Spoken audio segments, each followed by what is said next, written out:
زندہ باد، اپنے میں سو زندہ باد،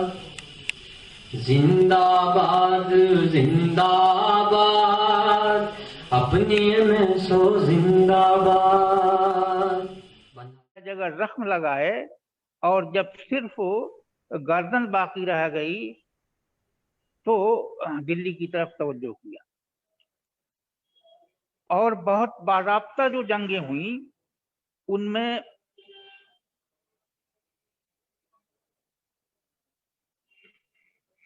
علی وردی خان کے نواسے نواب سراج الدولہ سے انگریزوں کی بڑی زبردست جنگ ہوئی 1757 میں، جو جنگ پلاسی کے نام سے مشہور ہے۔ بنگال میں سب سے بڑی بہت باضابطہ جنگ جو ہوئی تھی انگریزوں سے وہ نواب سراج الدولہ نے کی تھی، اور اس کے بعد پھر جو جنگیں ہوئیں ان میں 1764 میں جنگ ہوئی، پھر 1774 میں جنگ ہوئی، پھر 1799 میں جنگ ہوئی ٹیپو سلطان سے، اور یہ ساری جنگیں مسلم نوابوں نے لڑی ہیں اور ہزاروں مسلمانوں کی قربانیاں ہوئی ہیں ان کے اندر۔ لیکن بہرحال ہندوستان جو ہے کے اندر آنے والے انگریز ایک طویل المیعاد منصوبے کے تحت آئے تھے، وہ دنیا کے مختلف حصوں میں بھی پیش قدمی کر رہے تھے، بہت سی کالونیاں ان کی مختلف حصوں میں قائم ہونے والی تھیں اور ہو چکی تھی،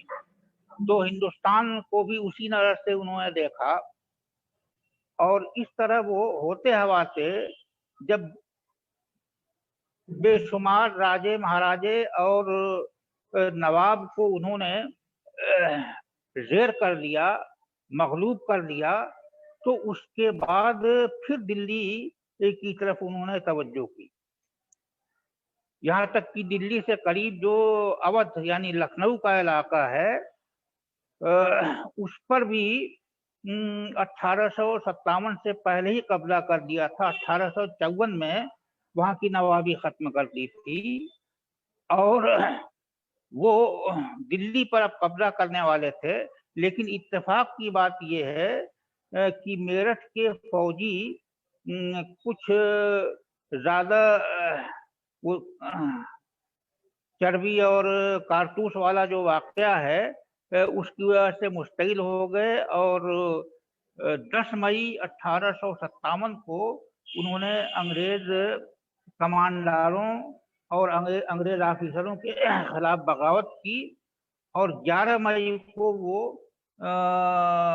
دلی پہنچ گئے، اور سب سے پہلے بہادر شاہ ظفر کو اعلان کیا کہ یہ ہمارے بادشاہ ہیں، اور اس کے بعد پھر دلی کے اندر ہنگامہ شروع ہوا، قتل و غارت گری کا سلسلہ شروع ہوا وغیرہ وغیرہ۔ اور یہ دلی کے اندر جو جنگ چلی وہ تقریباً 4.5 مہینے تک جنگ چلی، اور دلی سے لے کر کے آپ کے بریلی، شاہجہاں پور، لکھنؤ، فیض آباد سے الہ آباد تک یہ 1857 کی جنگ ہوئی، یعنی دلی سے الہ آباد تک ہوئی، اور کچھ حصہ بہار کا بھی شامل رہا۔ یہ 1857 کی جنگ میں میدان کارزار یہ تھا، اور یہ مکمل طور پر آپ تاریخ کا مطالعہ کریں گے تو چاہے وہ دلی ہو، چاہے بریلی ہو، چاہے شاہجہاں پور ہو، چاہے فیض آباد ہو، چاہے لکھنؤ ہو، چاہے الہ آباد ہو، ہر جگہ قیادت مسلمانوں نے کی، اور مسلمانوں نے یعنی علماء نے کی، اور علماء کی قیادت میں جنگ لڑی گئی۔ اب دلی چونکہ اس زمانے میں بھی مرکز تھا، تو دلی کا کے اندر جن علماء نے بنیادی کردار ادا کیا ان میں حضرت شاہ عبدالعزیز محدث دہلوی کے بہت ہی قابل افتخار 2 شاگرد حضرت مفتی صدرالدین آلوردہ دہلوی جو دہلی کے صدور بھی تھے 1857 میں، اور علامہ فضل خیر آبادی، یہ دو حضرات طبقہ علماء میں بھی، طبقہ مجاہدین اور طبقہ قائدین میں بھی نمائندہ کی حیثیت رکھتے ہیں۔ اور تاریخ کے مطالعے سے یہ پتہ چلتا ہے مفتی صدرالدین آلوردہ کا ایک بہت بڑا کام یہ ہے کہ مولانا سید احمد اللہ شاہ مدراسی جو بہت بڑے قائد جنگ آزادی ہیں، وہ منصوبہ بندی کر کے اور دلی پہنچے 1846 میں، اور مفتی صدرالدین آلوردہ سے ملاقات کر کے گفتگو کی کہ میں انگریزوں سے ہندوستان کو آزاد کرنا چاہتا ہوں اور میرا یہ پروگرام ہے۔ تو انہوں نے فرمایا کہ اس کے لیے مناسب جگہ دلی نہیں بلکہ اکبر آباد یعنی آگرہ ہے، آپ وہاں جائیے اور وہاں سے یہ کام بہتر ہو سکتا ہے۔ تو وہ اور ایک فارسی خط بھی لکھا مفتی انعام اللہ گوپا مئوی جو آگرہ میں بہت معزز تھے اور بلند منصب پر فائز تھے ان کے نام، چنانچہ وہ خط لے کر کے مفتی صدرالدین آلوردہ کا مولانا احمد اللہ شاہ مدراسی پہنچے آگرہ، اور وہاں کے علماء سے مل کر کے مجلس علماء قائم کی، اور مجلس علماء کے ذریعے انہوں نے بیداری کا پیغام صوبہ متحدہ اودھ و آگرہ، جس کو آج اتر پردیش کہا جاتا ہے، اس میں خاص طور پر آزادی کی روح پھونکی، اور جو چپاتی اسکیم تاریخ میں مشہور ہے اس کے بارے میں خود انگریز مورخین نے بھی لکھا ہے کہ یہ مولانا احمد اللہ شاہ مدراسی ہی کی برپا کی ہوئی اسکیم ہے، اور اس کے ذریعے ہندوستان میں انگریزوں کے خلاف ایک ماحول بنا۔ تو مفتی صدرالدین آلوردہ کا یہ کام ہے کہ انہوں نے مولانا احمد اللہ شاہ کے لیے مواقع فراہم کرائے خود، نمبر 1۔ نمبر 2 یہ کہ مولانا احمد اللہ شاہ مدراسی 1854 میں لکھنؤ گئے، اس وقت علامہ فضل خیر آبادی وہاں پر حضور تحصیل کے محتمم تھے، ان سے ملاقات کی اور اس موضوع پر راز و نیاز کی گفتگو کی، اور مولانا احمد اللہ شاہ مدراسی نے طبقہ علماء میں یہ واحد شخص ہیں جنہوں نے عملاً سپہ سالار کی حیثیت سے میدان جنگ میں انگریزوں کا مقابلہ کیا، اور فیض آباد میں باضابطہ جو ہندوستانی قیدی تھے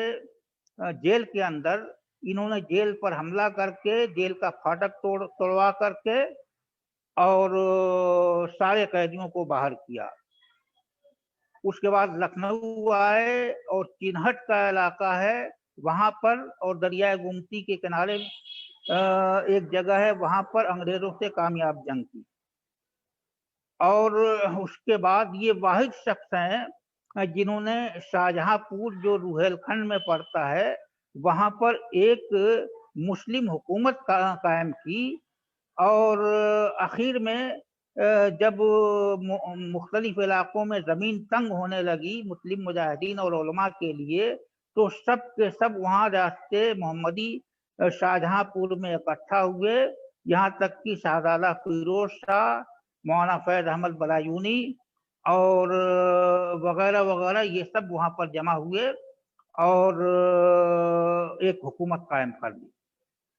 مگر جانتے ہیں تاریخ میں غداروں کی کمی نہیں ہے رہی ہے کبھی بھی، تو ان غداروں ہی کی وجہ سے 1757 سے لے کر کے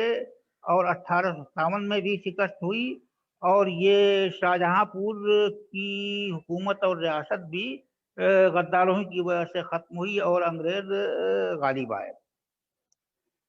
طبقہ علماء میں 2 نام اور بہت نمایاں ہیں، ایک تو مولانا ڈاکٹر وزیر خان اکبر آبادی اور دوسرے مولانا فیض احمد بدایونی، یہ دونوں حضرات آگرہ میں رہتے تھے، اور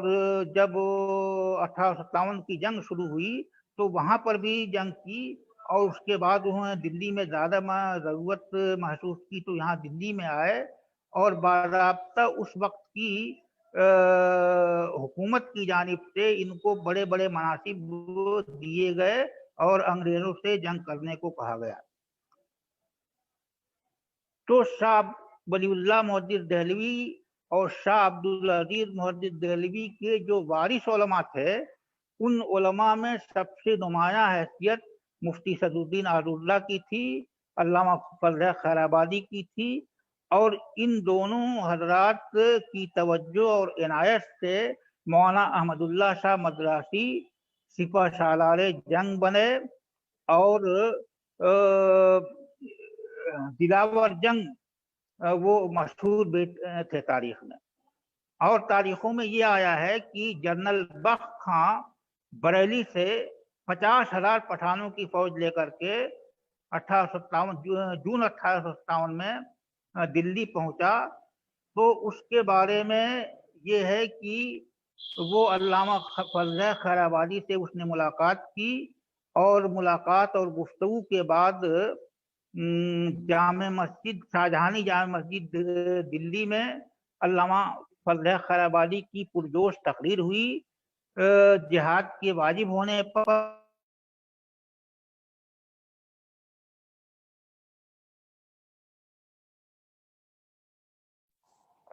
علماء نے، مفتی صدر الدین آذراللہ وغیرہ نے اس پر تصدیقی دستخط کیے، وہ فتویٰ جاری ہوا۔ تو ایک انگریز نواز مورخ ہیں ذکاء اللہ دہلوی، جو 1910 میں جن کا انتقال ہوا ہے، انہوں نے اپنی تاریخ میں لکھا ہے، تاریخ عروج عہد انگلش ہند اس کا نام ہے، اور عام طور پر تاریخ ذکاء اللہ کے نام سے مشہور ہے، کہ اللہ اس فتوے کی وجہ کے بعد جو ہے دلی کے اندر 90,000 انقلابی اور مجاہد اکٹھا ہو گئے اور انگریزوں سے جنگ کرنے لگے۔ تو یہ پوری جنگ جو ہے جس جگہ کے حساب سے دیکھا جائے اور منصوبہ سازی کے حساب سے دیکھا جائے، ہر اعتبار سے علماء کی قیادت میں جنگ لڑی گئی اور علماء ہی نے قیادت کی۔ لیکن یہ بڑے افسوس کی بات ہے، اور افسوس یہاں بھی کہوں گا میں اپنے آپ ہی پر کرنا چاہیے، کہ جب آزادی کی تاریخ بیان کی جاتی ہے، چاہے تقریراً یا تحریراً،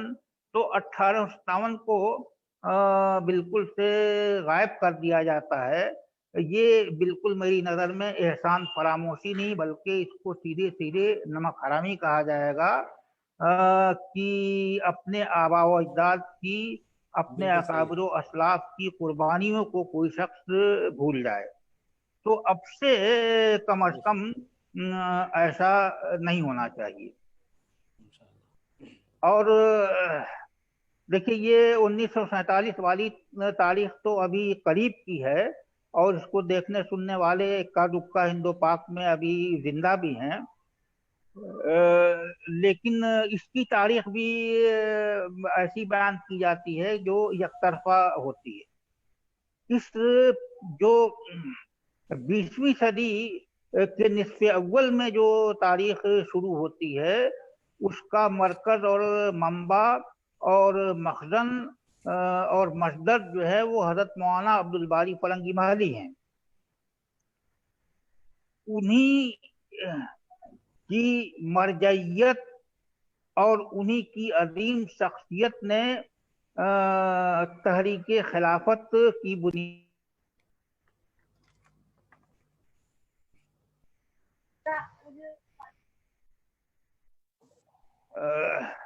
یہ آپ کو معلوم ہونا چاہیے کہ مولانا حسرت موہانی یہ مرید تھے مولانا عبدالباری فرنگی محلی کے والد مولانا عبدالوہاب فرنگی محلی کے، اور خود یہ مولانا محمد علی جوہر یہ مرید تھے مولانا عبدالباری فرنگی محلی کے. تو یہ دست و بازو بنے مولانا عبدالباری فرنگی محلی کے. اور مولانا عبدالباری فرنگی محلی کا احسان ہے کہ انہوں نے محمد علی جوہر اور شوکت علی کو مولانا بنا دیا اعزازی ڈگری دے کر کے، ورنہ یہ مستری رہتے ان کی حیثیت میں ہوتی. کیونکہ آپ کے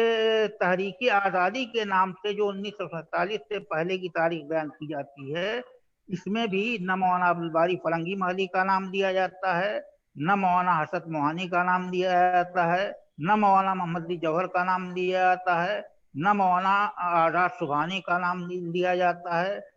نہ مولانا عبدالماجد بلایونی کا نام دیا جاتا ہے، نہ مولانا عبدالحامد بلایونی کا نام دیا جاتا ہے. تو اس کی بھی تاریخ کا جو سرا ہے اس کو کاٹ دیا جاتا ہے. اور یہاں پر میں کہوں گا کہ اس کا بھی ذمہ دار اپنے آپ ہی کو سمجھنا چاہیے، دوسروں کو نہیں سمجھنا چاہیے. چند سال پہلے خدا بخش لائبریری پٹنہ بہار میں میرا اس موضوع پر خطاب کرایا گیا تھا. تو وہاں پر اپنے خطاب کے دوران میں نے یہ کہا کہ جنگ آزادی تو 1857 کی ہے، یہ 1947 سے پہلے جو کچھ بھی ہے وہ تحریکی آزادی ہے. کیونکہ جنگ آزادی میں تو ہزاروں ہندوستانیوں کی جان گئی، علماء سولی پر چڑھائے گئے.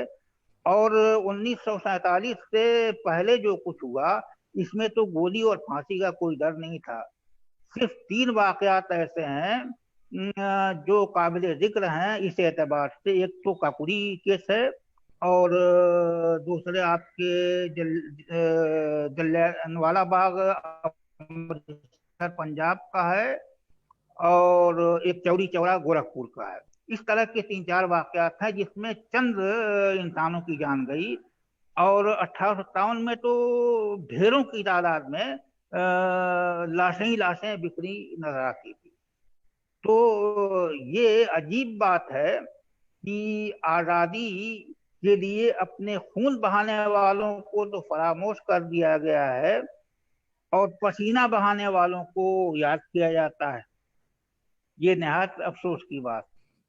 تو کل کو دوسرے دن ہو کر کے پٹنہ بہار کے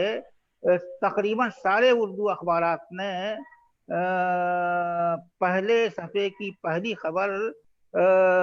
اسی سرخی کے ساتھ دی کہ آزادی کی لڑائی میں خون بہانے والوں کو فراموش کر دیا گیا ہے اور پسینہ بہانے والوں کو یاد کیا جاتا ہے. اب 1857 کو کیوں فراموش کیا جاتا ہے؟ اس میں بھی ایک نظریہ، ایک وچار دھارا ہے، اور اس کو بڑی آسانی کے ساتھ آپ یوں سمجھ سکتے ہیں کہ ایک جو ملک کے اندر نظریہ اور وچار دھارا ہے جو گوڈسے اور ساورکر کو فالو کرتا ہے، اس کو آپ دیکھتے ہوں گے کہ آزادی کی لڑائی کا اس کے ہاں تو ذکر نہیں ہوتا، یا ذکر ہوتا ہے تو کبھی نہرو اور گاندھی اور سبھاش چندر بوس اور ڈاکٹر امبیڈکر، مولانا آزاد وغیرہ کسی کا نام نہیں لیا جاتا.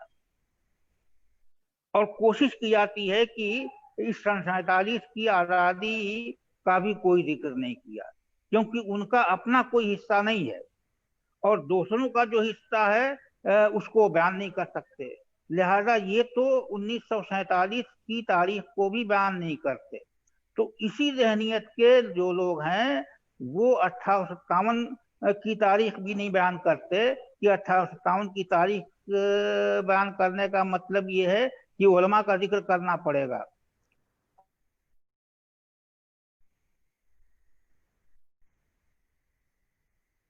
اور گوارا نہیں. تو یہ سب ایک نظریہ اور ایک وچار دھارا کے تحت ایسا جو کچھ ہو رہا ہے. لیکن میری نظر میں اس میں ہماری اپنی غفلت اور کوتاہی کا دخل زیادہ ہے کہ ہم نے اپنے آباء و اجداد کی تاریخ کیوں نہیں بیان کی، اپنی اولاد اور آنے والی نسل کو کیوں نہیں ہم نے بتلایا کہ ہمارے باپ دادا یہ تھے، ملک و وطن کے لیے، ملت کے لیے، قوم کے لیے ہماری ان کی خدمات یہ تھی۔ اگر